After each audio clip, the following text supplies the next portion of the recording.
Hello friends, welcome to SSC coaching centre. दोस्तों, आज के वीडियो में हम देखेंगे गणित के कुछ महत्वपूर्ण प्रश्न जो परीक्षाओं में बार बार पूछे जाते हैं। तो चलिए स्टार्ट करते हैं। पहला प्रश्न है, एक ब्रिज को एक व्यक्ति 5 किलोमीटर प्रति घंटे की गति से 15 मिनट में पार करता है, तो ब्रिज की लंबाई क्या है? ठीक है, ब्रिज की लंबाई आपसे पूछी गई है। अब यहां पर एक चीज का आपको ध्यान रखना होगा कि यहां पर क्या है, किलोमीटर प्रति घंटा और समय मिनट में दे रखा है। यहां भी अगर समय घंटे में दे रखा होता तो हमें चेंज करने की जरूरत नहीं पड़ती, लेकिन यहां पे अलग समय है, यहां पे अलग, यूनिट अलग अलग है। अलग अलग है तो क्या करेंगे, चेंज करेंगे। तो ये जो हमारे पास 5 किलोमीटर प्रति घंटा है, इसे मैं क्या करूंगा, किलोमीटर प्रति घंटे से मीटर प्रति सेकंड में चेंज कर लूंगा। छोटी यूनिट में जब चेंज करते हैं तो छोटी संख्या ऊपर आ जाती है, बट्टे में 18।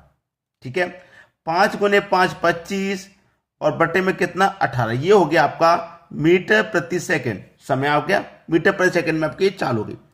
अब हमसे क्या पूछ रहा है, ब्रिज की लंबाई क्या है? ठीक है, लंबाई पूछ रहा है। लंबाई का मतलब दूरी को पूछ रहा है। दूरी बराबर क्या होता है, चाल गुने समय होता है। आपको मालूम है अच्छे से। तो चाल कितनी की है भाई? चाल है आपकी 25/18 की, 25/18। और समय कितने का है भाई? समय यहां पर कितना लग रहा है? समय लग रहा है आपका 15 मिनट का। ठीक है, समय कितने का लग रहा है भाई? समय लग रहा है आपको 15 मिनट का। समय 15 मिनट का लग रहा है।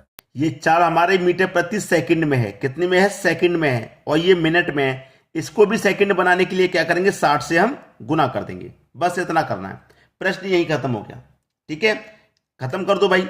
इसको मैं करूंगा, देखिए यहां से इसको कटाते हैं, 6 से कटाऊंगा 3 बार में, और इसको 6 से कटाऊंगा, ये कट जाएगा 10 बार में। ठीक है, 10 बार में कट गया। अब 3 से कटा दो इसको, 3 5 15, 5 बार में गया। और 5 का गुना कर लूं मैं 10 से, तो कितना हो जाएगा, 50। और 50 का गुना और 25 का कर दो। ठीक है, 25 पंजे 125 और एक ही जीरो, आंसर कितना आ गया, 1250। तो दूरी कितनी है, 1250 मीटर की आपकी दूरी है। यही आपके प्रश्न का सही जवाब। क्लियर है, बात समझ में आ गई। अब देखेंगे अगला प्रश्न। अगला प्रश्न है, 52/x बराबर √169/289 है, तो x का मान क्या? हमें दे रखा है 52/x बराबर 169 का स्क्वायर रूट में सॉल्व करूंगा 13, 289 का स्क्वायर रूट में सॉल्व करूंगा 17 होता है। अब हमें क्या पूछ रहा है, x का मान पूछ रहा है। ठीक है, अब x का मान पूछ रहा है, तो देखिए क्या होगा, 13 चौके 52, 4 बार में ये कट जाएगा। बराबर में ऊपर ऊपर संख्या कटती है, नीचे नीचे कटती है। अब क्या हो जाएगा, क्रॉस गुना। ठीक है, तो 17 चौका 68 बराबर x का गुना इधर होगा 1 से। भाई 13 1 कम 13 कटेगा, 13 चौका 5, x का गुना 1 से होगा तो x ही रहेगा। अब x का मान कितना आ गया, 68। बस प्रश्न ही खत्म। 68 आपका बिल्कुल सही जवाब। अब देखेंगे अगला प्रश्न। अगला प्रश्न है, 7500 प्लस 1250 डिवाइडेड बाई 50 बराबर क्या? हमें दे रखा भाई 7500। ठीक है, अब यहां पर 7500 तो दे रखा है, लेकिन यहां पर पहले क्या होगा, 50 से 1250 में डिवाइड होगा, क्योंकि बोर्ड मास के बिना हम प्रश्न को सॉल्व करेंगे तो प्रश्न गलत हो जाएगा। ठीक है, जब सभी तरह के साइन इस्तेमाल हो, माइनस प्लस डिवाइड गुना, तो बोर्ड मास का नियम लगता है, और बोर्ड मास के अकॉर्डिंग सबसे पहले यहां पे डिवाइड सॉल्व होगा। ठीक है, तो मैं 50 से डिवाइड दे दूंगा 1250 में, तो सबसे पहले 0 से तो 0 कटेगा, और 5 से 125 को कटाऊंगा तो कितनी बार में कटेगा, 25 बार में। कटा के देख लो भाई, डिवाइड दे दो, 5 दूने का 10, 2 बचेगा 25, 5 25, 25 बार में गया। तो इतना पूरे का कैलकुलेशन हमने करके देखा, कितना आ गया, 25 आ गया। तो प्लस का 25 इसमें लगा दीजिए। अब 7500 में 25 जोड़ दो, बस 7525 हो जाएगा। यही आपका सही जवाब। आसान था। अब देखेंगे अगला प्रश्न। अगला प्रश्न है, 15:19 में से कौन सी संख्या घटाई जाए कि 3:4 हो जाए? अनुपात का मतलब बटा होता है, तो मैं 15:19 को 15/19 लिख सकता हूं। कौन सी संख्या घटाई जाए, हमें नहीं पता क्या घटाना है, तो हम x घटा देते हैं। जब नहीं मालूम तो x घटा देते हैं। संख्या कितनी हो जाए, 3:4। अनुपात का मतलब बटा होता है, मैंने आपको अच्छे से बताया है। अब क्या होगा, क्रॉस गुना। 4 का गुना 15 से कर दो, 15 चौका 60, माइनस का साइन है, 4 का x में करेंगे तो 4x बराबर 19 त्रिक 57, 57 हो गया। x का गुना 3 से करेंगे तो 3x, लेकिन किसका है, माइनस का।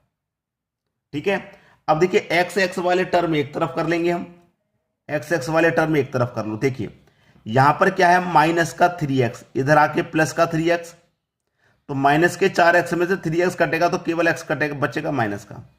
60 को इधर लेके जाऊंगा, प्लस का 60, इधर आके माइनस का 60। ठीक है, तो माइनस के 60 में से प्लस का 57 कटेगा तो माइनस का 3, माइनस से माइनस कट जाएगा, x का मान कितना आ गया 3। ये आपका सही जवाब। मतलब हमें कौन सी संख्या घटानी थी, x का मान, x घटाया था ना हमने, तो इसका मतलब हमें कितना घटाना है, 3 घटाना है, क्योंकि x का मान 3 निकल के आना है। हमें इन दोनों में से क्या घटाना है, x घटाना है। अब देखेंगे अगला प्रश्न।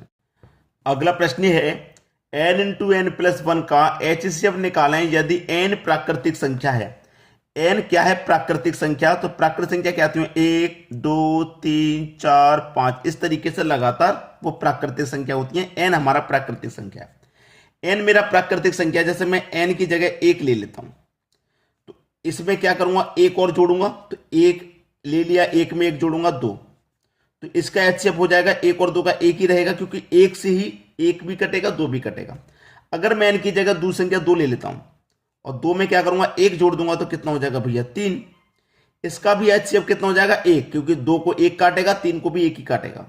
कोई और संख्या ले लेता हूं, मैंने मान लीजिए 4 ले लिया, n की जगह 4, तो 4 में 1 जोड़ूंगा तो भैया कितना हो जाएगा 5।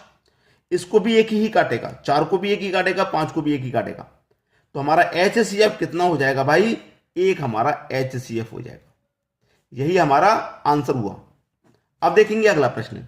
अगला प्रश्न है, दो संख्याओं का योग 14 है। कोई दो संख्या है, तो मैं पहली संख्या को x दूसरी को y ले लेता हूं। योग पूछा है तो योग कितना है, 14 दे रखा है, मैंने योग कर दिया। दो संख्याओं का योग 14 है, मैंने दोनों संख्याओं का योग 14 कर दिया, तथा उनके वर्ग का अंतर 56 है। इन्हीं संख्या के वर्ग का अंतर 56 है।